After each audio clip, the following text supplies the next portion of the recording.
everybody, this is Blake here. I am going to be reviewing Looper, one of the best movies of 2012. This was a big surprise for me because I had very mild expectations for it. Nothing about its marketing campaign really excited me. I was sure the movie would be okay, but I wasn't expecting this.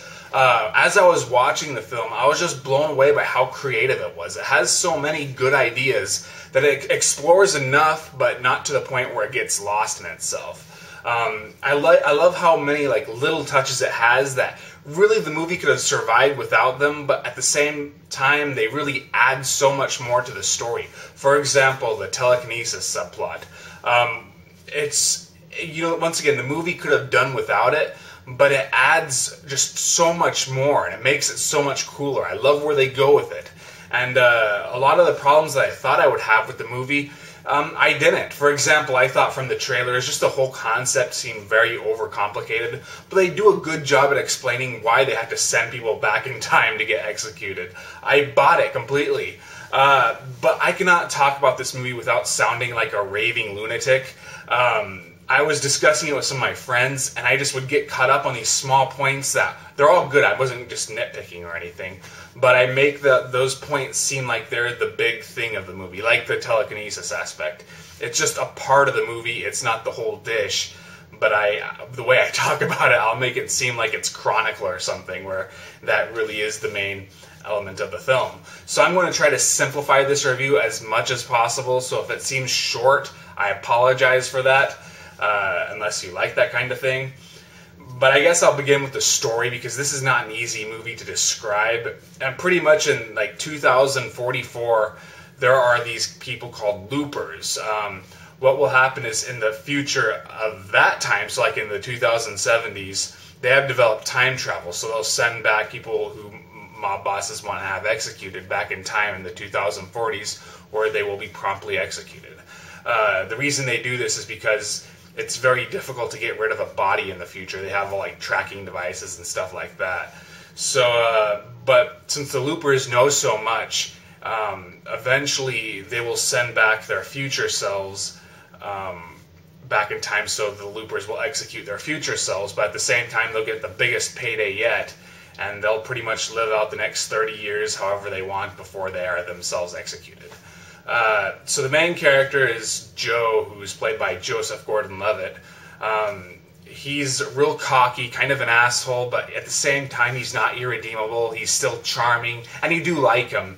But he's pretty much saving up all of his money, which is silver, in order to move to France one day. But he's a junkie, so you don't really know if he's ever going to really get there, if it's just a dream. But anyway, he's pretty much... he's going to do his next job, and much to his surprise, he sees his future self, played by Bruce Willis, and he tries to execute him, but Bruce Willis escapes and knocks him out. And pretty much the rest of the movie is he's chasing down Bruce Willis, but Bruce Willis has an agenda of his own. And it's just a real compelling story. It has so many interesting concepts that, once again, I think they explored enough, but never too far. I like how time travel works in this movie. Does it make sense? Not really. But then again, time travel is a difficult thing to pull off in film, because you cannot do it without some sort of plot hole. And but this movie, it pretty much makes a point that time travel really doesn't make a whole lot of sense. So they used it well, and I like a lot of the ideas that came with it. For example, they have a person who lets their future self get away before the main guy does, and how they catch him is just really grueling, but it makes sense, and it's kind of freaky. I love those little touches like that add so much more.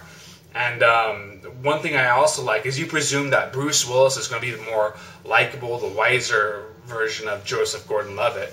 But in a lot of ways, he's actually more cold-hearted and ruthless. But what's so cool is that I liked everybody, and you want somehow it to all work out for everyone. I liked Joseph Gordon-Levitt's version of Joe. You know, he's once again kind of a cocky asshole, but he is a good person at heart. It seems like, well, he has to pretty much become that person, but you know, his development was moving. And Bruce Willis's character, you really see his dilemma, because he has to do some really bad stuff, but he has his reasons for it. It's just not greed or whatever.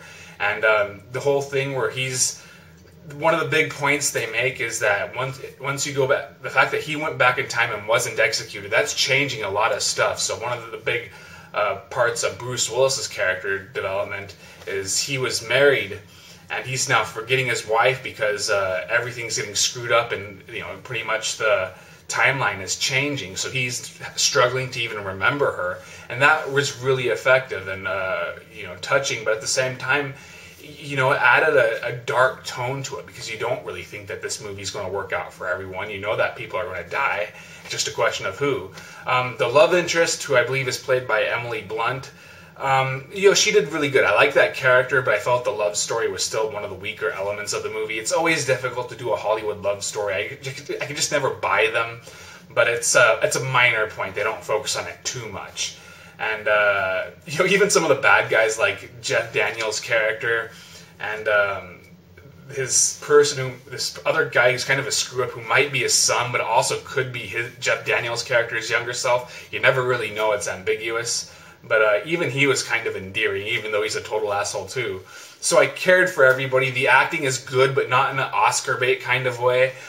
Joseph Gordon-Levitt really nails Bruce Willis's mannerisms. They don't just do the makeup to where he looks like Bruce Willis or a young Bruce Willis, but just the way he talks, the way he delivers his lines, the way he moves, it's just like Bruce Willis. Now Bruce Willis, he's pretty much playing himself, the sort of sullen and mopey Bruce Willis that you get these days. But they use him very well. I thought he would, this is much better than The Cold Light of Day, that's for sure. And then everybody else, they do fine too. What I like about it is that nothing takes away from anything else. The acting, for example, doesn't take away from the direction. And the direction, the director has moments where, he uses some style. The visuals are pretty cool. The action set pieces are really well done. But even he doesn't want to get in the way of the story. And that's what I think I love about this movie, is that so much effort went into the script. And you don't see that a whole lot when it comes to action movies. When I think of some recent action films that I really liked, for example, The Expendables 2, it didn't have a strong story. It was just, I watched it for, its action scenes and watching all those action stars interact.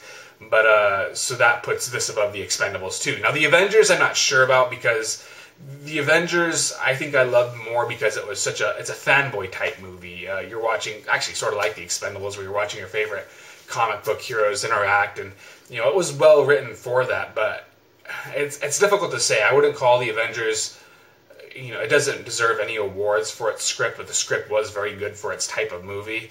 But this one is just, since it's an original story pretty much, I hope I'm not getting that wrong, I didn't really look, but it's just an all-around great script. And I think there needs to be more action sci-fi films like this. That's really all I have to say. Once again, I don't want to go on any kind of random tangents, because this is a movie where I am so excited about it. I can really just...